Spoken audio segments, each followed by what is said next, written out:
What is going on, ladies and gentlemen? Welcome back to Auto Auction Rebuilds. We are back with a fleet update. This shouldn't be a super long video, but we're going to go over each one of my cars, what's wrong with each one, and if possible, we'll try to take each one of them on a test drive. Starting out, we have my 2012 Nissan Leaf, little electric vehicle with 52,000 miles that I paid $3,800 for. Runs and drives great. Unfortunately, it only has about 35 miles of range if you're on the highway. Next to that, we've got my very problematic 2011 Land Rover Range Rover Sport, non-supercharged. This one ended up with a blown head gasket. It's got about 156,000 miles on it. And I paid $2,500 for this one, but don't count this one out just yet. I think there's still life left in this. We're going to try to salvage it. Next to that, this is my pride and joy right here. It's my 2004 Mercedes-Benz SL 600. It's a 500 horsepower, 600 foot-pounds of torque bi-turbo V12. That's right, V12 with 92,000 miles, and I stole it for $9,000. Next to that's another great bargain of mine, a 2014 Kia Forte EX with 130,000 miles with a 2-liter 4-cylinder engine. I got this little car, clean title and everything, for $2,000 bucks. $2,000. Cold air, the works, $2,000. Next to that is actually the most expensive car that I have here today. That is my 1965 Cadillac Sedan DeVille, obviously on air ride suspension, with just shy of 100,000 actual miles, with a 429 cubic inch V8 that produces 500 foot-pounds of torque and around 350 horsepower. This is a 4-door hardtop, meaning there is no post that separates those doors. It's got a little stereo system, and this one I picked up for, well, maybe I should keep it to myself. If you've seen the videos, then you already know. I picked this beautiful ride up for $17,500. Some people have said, oh, it was too much, and some people said, man, you stole that car. Personally, I've put, goodness, almost 2,000 miles on this car, and I haven't needed to do a whole lot to it. It runs and drives absolutely great, and we got a lot more work coming up on it though. Santa's Workshop is going to help us to do a shock relocation kit so we can actually have proper shocks on this car, and it should help it ride like a Cadillac is supposed to ride. Real quick, I'm going to walk you through and show you under the hood of each one of these cars. Very, very stock on this one. Surprisingly, still very, very stock on this Cadillac. Of course, there's not much to show under the hood. This is a 2-liter 4-banger GDI motor. There's nothing special going on there. Under the hood of this though, there's something I just realized about this car, other than it does have a massive V12 under the hood, and I love how the hood goes straight up for service mode. Makes it much, much easier to get under here and work on this. But here's something that I noticed. It's got burn marks. It's actually charred into the aluminum. And guess what sits there? The positive battery terminal. So at some point, this must not have been bolted down, and that thing must have come up and smacked. Or somebody put the wrong battery in it, and boom. But yeah, this car is probably lucky that it's still here and not burnt down. I'm waiting on a sponsorship with FCP Euro, and if that goes through, there's going to be over $1,000 worth of parts coming. That's going to be over 8 hours worth of tearing into this thing, taking all of this apart and getting really deep down into it to do some much neglected maintenance. And hopefully Monkey Wrench Mike wants to come out and assist with it. Next to this is the problematic 5-liter Range Rover. And I'm here to tell you, this one, you guys all counted her out. You did. You said it's done, it's toast, hang it up, forget about it, the engine's dead. Well, I'm here to tell you, stay tuned. Stay tuned, because I think the next video on the Range Rover is going to really, really surprise you. Ignore all the mess under the hood. I took the oil cap off and I started it and revved it. I forgot I left the oil cap off, and it made a big mess, okay? It made a very big mess. But suffice it to say, I think this one is going to surprise all of us.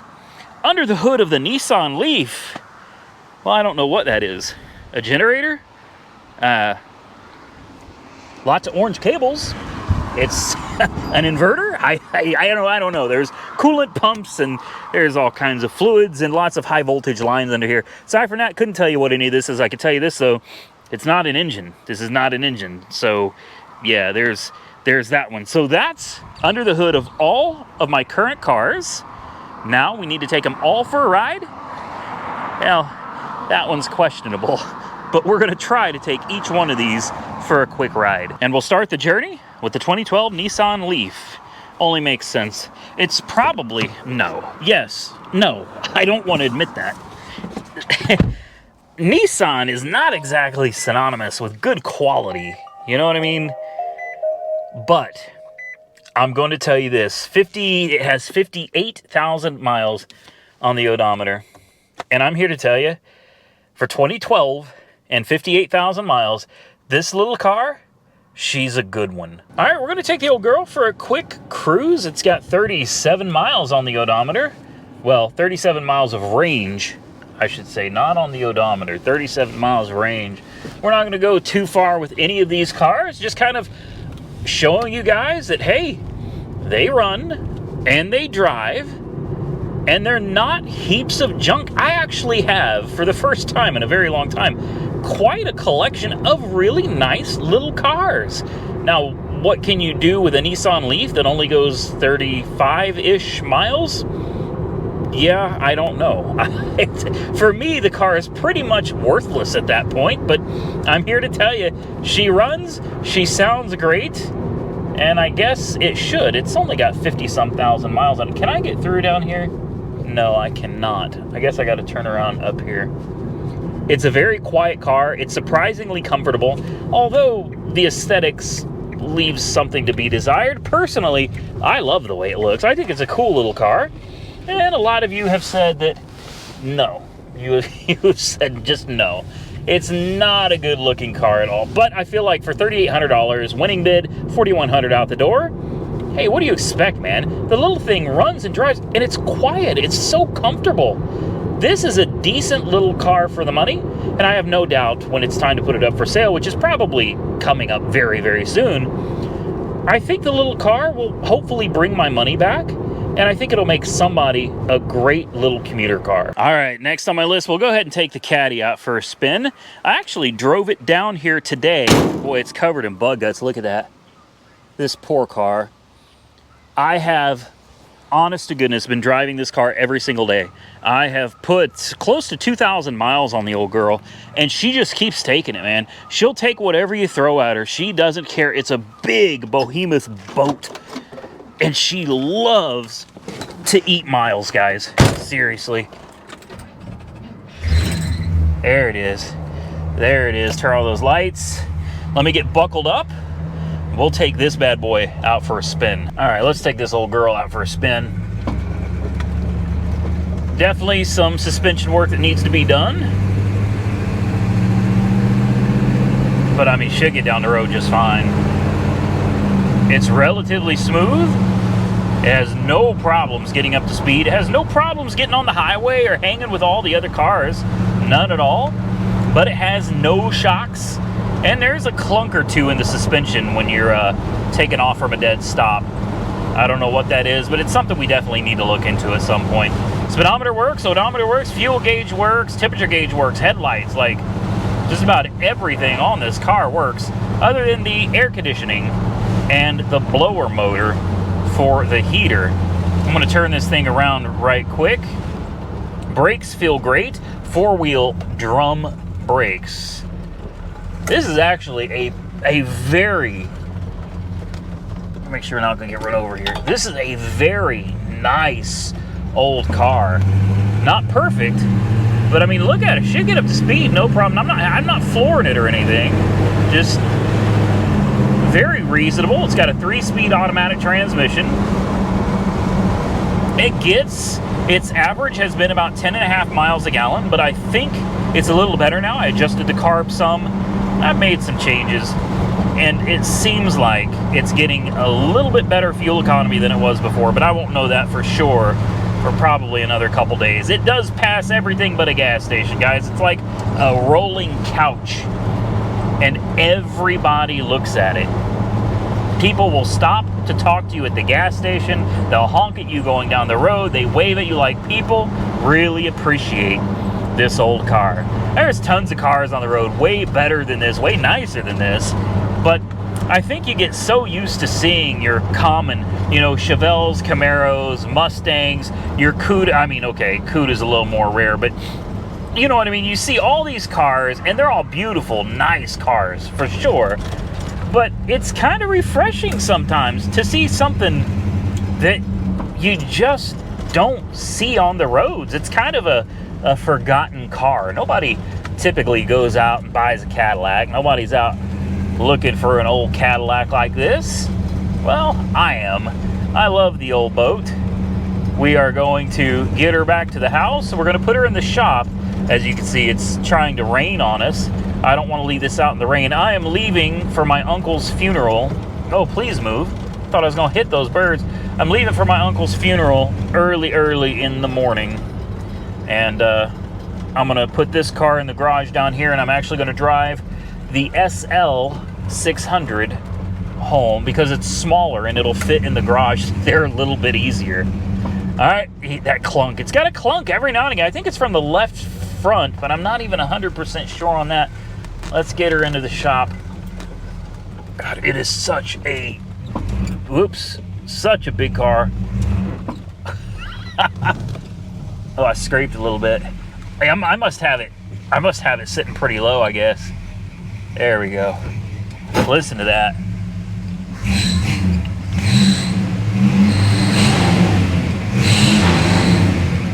Aside from the belt squeal, you know, it actually sounds pretty dang good. We'll go ahead and drop her down to the ground.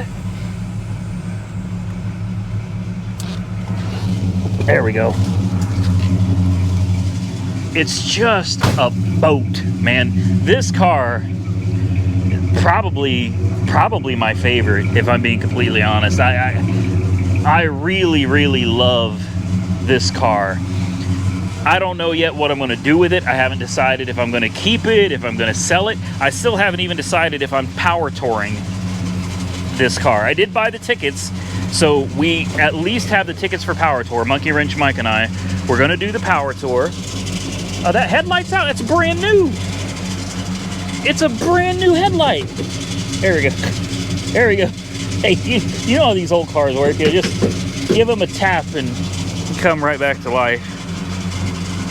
A little belt squeal going on there, but man, beautiful car. I think this would be a great car for the power tour. I'm just not 100% sold on it yet. And the exhaust, if you just sit back here, let me shut up.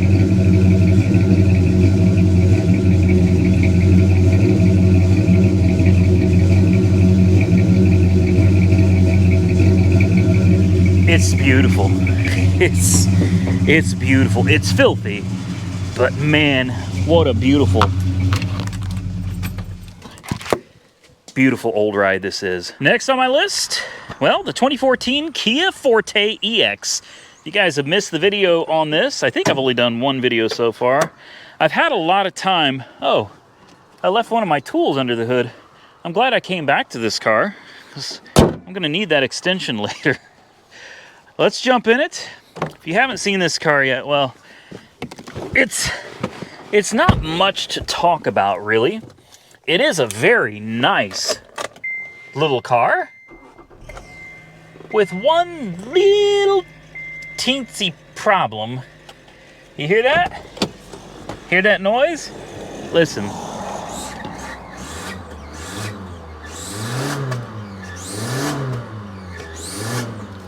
Yeah. Yeah, she... I don't know. I don't know what that is. We'll take it out for a ride, but I'm not going to go far. It's out of gas. Check engine light is on for an oxygen sensor. The upstream, very important. But worse than that is that god-awful noise that this engine makes. I don't know what it is. And here it...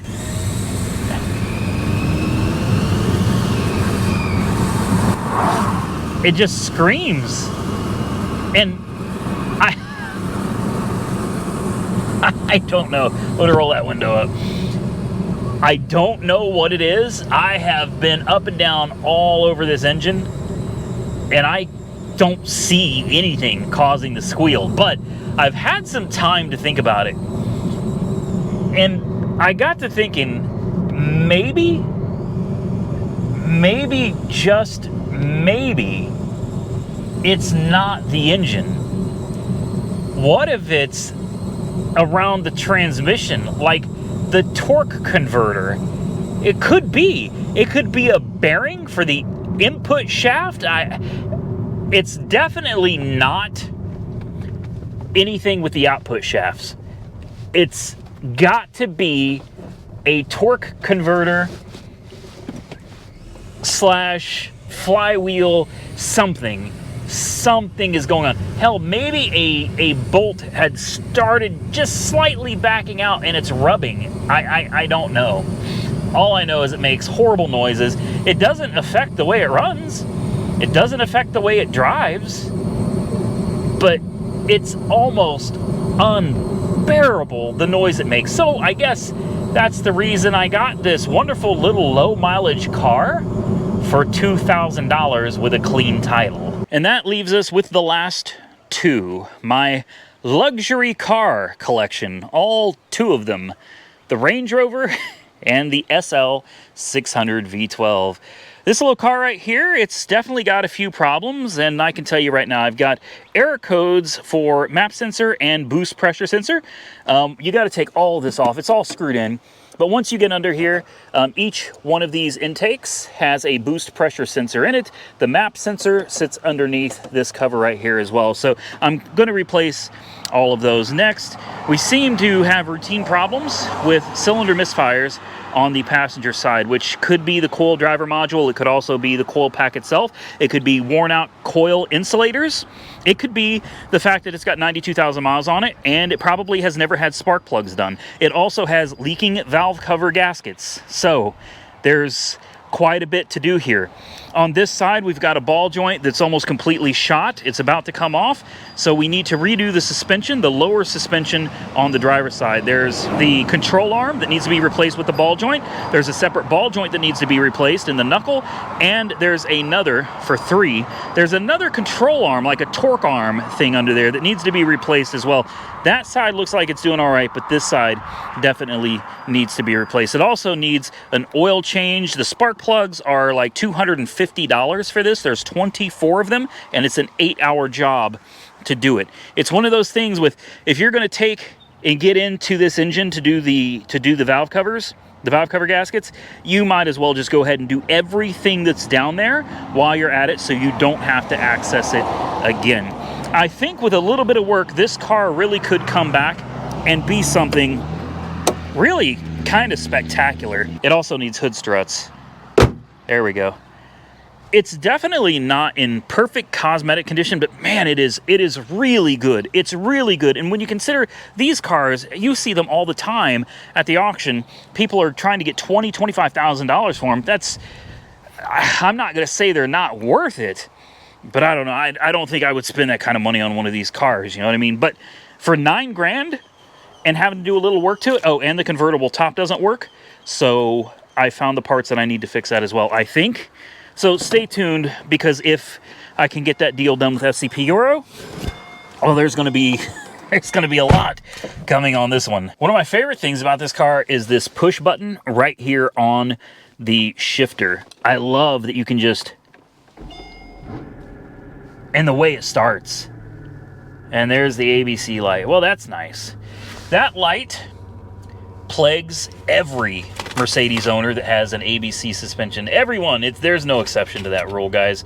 It's kind of a scary thing to have one of these cars, because ABC can be very, very expensive to fix. With that said, this car runs and drives really, really well, with the exception of a bunch of squeaking from the left front suspension that I told you we were going to have to work on. Let's go ahead and get this on the road, take it for a quick drive. We'll see how she's doing. I haven't driven it in a couple days, and this is the car that I'm supposed to be driving home, so hopefully she wants to cooperate.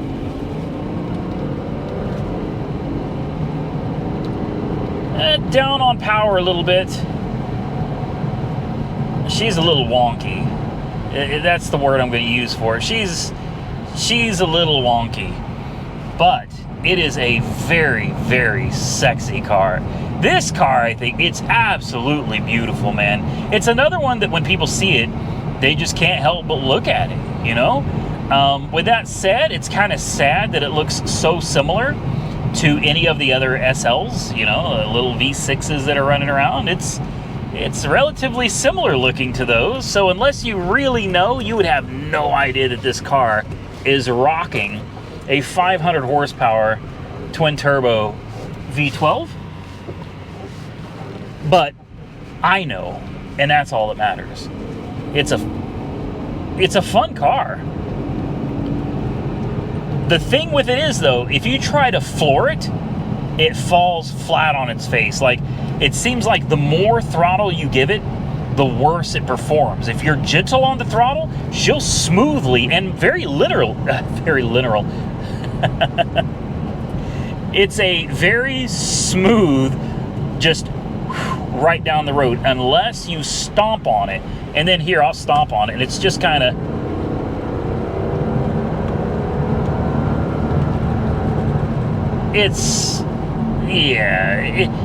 it moves okay, but definitely not like a twin turbo V12 is supposed to. You expect a lot more from this car than what it gives you.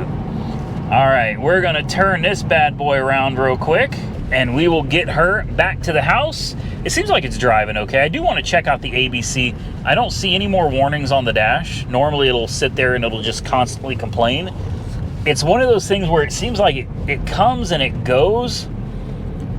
But let's stop right here for just a minute, and we will test out the ABC suspension and make sure it's still gonna go up and down. Do I need to put it in park? We'll put it in park.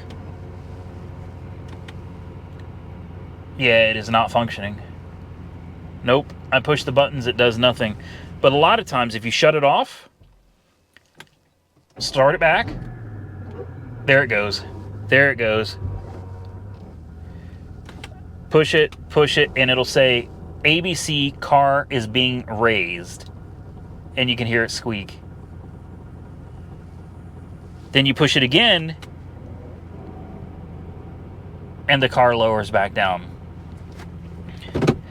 There is also a code for a defective plunger. I cleaned that up with electrical cleaner, and it seemed to have brought it back, but I think that may have only been a temporary fix. I got a hunch that plunger is still messing up. That was the only code that I had when I ran it for the ABC, was the right rear plunger. And if we get out of the car and it's sitting 3 feet off the ground, then we know it's probably that plunger again, and that's something I'll just have to order. It's really a pain. It's a huge pain in my backside. And so is that squeaking. Good Lord, that sounds awful. All right, let's get out and see what the ABC suspension has decided to do. I think it raised all the way back up again. Moment of truth. Oh yeah. Yeah, I think it did. No, it did not. Ha-ha! That's a win. That's a win. I thought for sure the suspension was going to be sitting 3 feet off the ground, and it's not. It's sitting about like you'd expect it to. It's not misfiring either. It's actually running really well right now. It's a beautiful little car, in my opinion anyway. I love this little thing. Needs some work, but I guess they all do. And that's part of what makes them fun. Well, not all of them. Last but certainly not least, the Range Rover. The Range Rover that was destined for the junkyard, destined to be scrapped. I got something for you guys on this. All right. There we go. All right. She fires right up. And you can clearly see it's a cold engine. All right, I haven't warmed it up or anything. She's nice and cold. We need to raise the suspension up real quick, though. I've got it lowered. There we go. We'll bring the suspension up some. I think you got to close the door. Yeah, you do. Just like the Mercedes, it wants you to have the door closed. So we'll raise the suspension back up to normal levels. I have not fixed the radio yet. That's something I need to be working on in the near future. We have a TPMS light. Of course, it's missing a tire. It says low coolant always. Even though the coolant is full, it always says low coolant. I can assure you the coolant is not low. I did order another tire, the right size tire. It's a really nice tire and used, but I got a good tire for it coming. We have worn brake pads, which is why we have the yellow brake light. The check engine light is on. I haven't checked it, so I don't know what for. And the little red exclamation mark is on again. I don't know what for. What I do know is, listen to this. And no bubbles, right? No bubbles coming out of this. And look, when you would start this, it would build up with compression so much in the coolant system, this hose would be hard as a rock. Look at this. I could take this off. Check it. Oh. Nothing. Nothing at all. No bubbles. And I can tighten it up. Even better. I mean, let me take you to the back because it's even better.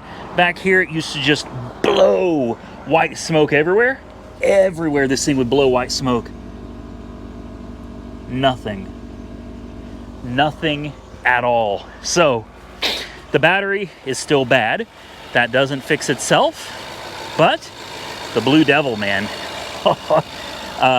Can't recommend that stuff enough. Now, obviously, this thing is going to go through a major cleaning. I'm going to try to get on the spot mobile detailing to come out and just give it a once over, but I'm waiting till I have the other tire. We'll get that tire put on, and then we'll have them come out and just really clean this thing up, man. Make this thing look good. We'll try to fix this radio, and hopefully this thing can bring us some money at auction. You guys ready to go for a ride? Here we go. Let's get on down the road. This is actually my first time taking it out and driving it since... Oh, wow. Yeah, I forgot. She's a torquey little thing. Good Lord. She scoots down the road, guys. She does. She scoots down the road. It may not be supercharged, but I'm telling you, this old girl gets it. It runs, rides, and drives so freaking smooth. And I'm here to tell you, for 2,500 bucks, yeah, I don't think you're going to find another one like this. Now, granted, it gave us a lot of problems in the beginning. It did not want to live, but we kind of jump-started her heart, man. We got her going again. Now, I can't guarantee that it's going to last, you know, forever. But I do have a lot of experience with Blue Devil from back in the day when, truthfully, I just couldn't afford to have a head gasket replaced or a cylinder head replaced, you know, or God forbid, a whole engine. I've used that stuff my whole life, and I'm here to tell you, it's always done me right. I've heard people say that it's really messed up their cars and this and that. I don't know, man. All I can speak from is my own experience, and if you follow the directions, I for the most part, I think you're going to be all right. I've never had any major problems come from using Blue Devil. As you can see, she's warmed up nicely now. I know we still got a lot of stupid lights on the dash, which kind of unfortunate. Maybe we can get some of those off at some point. But for right now, can we just enjoy some of life's little victories? You got to learn to do that. I'm telling you, the older you get, I'm 43. The older you get, the more life is just going to throw, man, so much crap at you from left field. Things you just don't expect. Life is going to hit you with everything it's got, and it will drag you down. It will beat you down into submission to a point where, you know, sometimes you just wonder what the point of life even is anymore. I'm telling you, you got to be able to appreciate and enjoy, as well as respect, the small victories. It's not always a big victory in life, guys. Take the time to enjoy some of the little things, because believe it or not, those little things add up and they do matter. Here we go. We're almost back to the Hacienda. As you can see, she doesn't overheat. She's not smoking. I don't know if you can see out the back. Let's try to get you out the back here. I'm going to turn this corner. I'm going to kind of hit the throttle on her real quick. No smoke. No smoke. That's great, man. It is so great. Such a little thing. Such a little thing. I don't have a lot of money in this. It's not like I was going to lose $10,000 if this thing didn't come back to life, you know? It's just one of those small victories. Taking something that was really destined to go to a scrapyard. It would have been junked. Nobody's going to take time to put a motor in this car, including myself. It's not financially feasible. It's not worth it. But if Blue Devil could buy it, and it's not sponsored, I paid for that stuff with my own money, guys. I don't gain anything by saying it worked or by saying it didn't. I'm just telling you, it gave this thing some more time to be back on the road. Hopefully, it lasts a good long time and somebody else can get some good use out of a car that otherwise would have been sitting in a scrapyard. I'm going to go ahead and shut it off. It's not going to start again. The battery is just really, really, really, really bad in it. It'll stay charged long enough for you to lock the doors and unlock them again in a couple days, but it's just, nah, she's done. The battery's toast. I didn't want to spend the money on a battery because, I mean, if the engine was blown, then what's the point, you know what I mean? But I think she's going to be all right. Now, before, you could shut her off after smashing on her and cruising around, and this engine would start making all kinds of noise, man. Bubbles and gurgles and all kinds of crap from all directions. She's nice and quiet. You can see the coolant. Hopefully you can see the coolant. She's nice and full. No problems. Should have good pressure. Yeah, pressure on the cooling system now. Really nice. Good pressure on the cooling system. Not a problem, guys. Not a problem. And that is my fleet update. So at the end of the day, I feel like we've made quite a bit of progress on several of these cars, and I'm happy with my purchases. That's the important thing. Now, there's only one car that I'm just kind of like, I don't know, and that's the Kia Forte. I paid nothing for it. It does run, it does drive, it has cold air conditioning, it has a clean title. By the way, all of these cars, every single one of them, these are all clean title cars, not rebuilt, not salvaged, not rebuilt salvaged. These are all clean title cars. So I feel like I could sell all of them and probably, well, I don't know, the Cadillac, that's iffy. I might get my money back on that. I might lose a little bit. There's still some parts and some work going into that one. And I'm not saying I'm selling it.